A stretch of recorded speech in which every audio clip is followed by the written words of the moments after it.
Good morning to all. ఈరోజు నేను వేటగాడి భార్య తెలివి అనే కథ చెప్పబోతున్నాను. ఈ కథ కాస్త నవ్వులతో ఉంటుంది, సో దయచేసి మెల్లగా నవ్వండి. అనగనగా ఓ అడవి.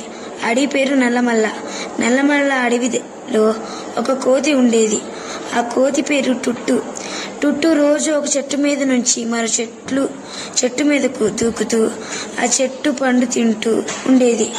ఆ నల్లమల్ల అడవి దగ్గరలో గాడిచెర్ల అనే ఊరు ఉండేది. ఆ ఊర్లో ఒక వేటగాడు మరియు అతడి భార్య ఉండేవాళ్ళు. ఆ అడవిలో జంతువులు, పండ్లు మీద ఆధారపడి ఆ జంట ఉండేది.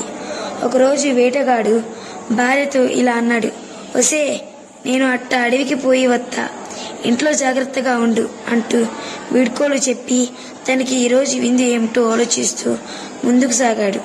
అక్కడ చెట్టు మీద కూర్చున్న టుట్టు, "ఇంత బాగుంది ఈరోజు" అంటూ చెట్టుకున్న ఓ దూరకాయ పీకింది.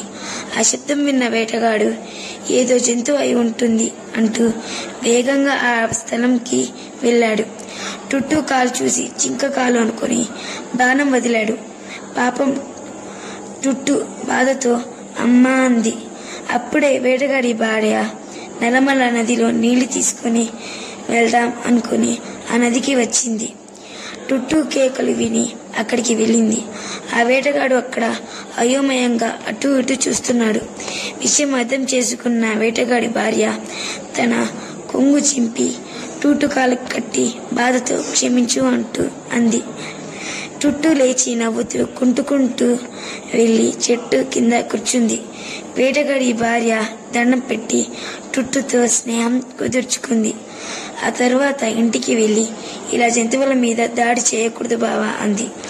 అలానే అంటూ వేటగాడు ఆ రోజు నుండి జంతువులను వేటాడకుండా జంతువుల్ని కాపాడుతూ ఉన్నారు. ముఖ్యంగా టుట్టుని జాగ్రత్తగా చూసుకుంటున్నారు. నీతి: జంతువులని మరియు ప్రకృతి వనరులని కాపాడాలి.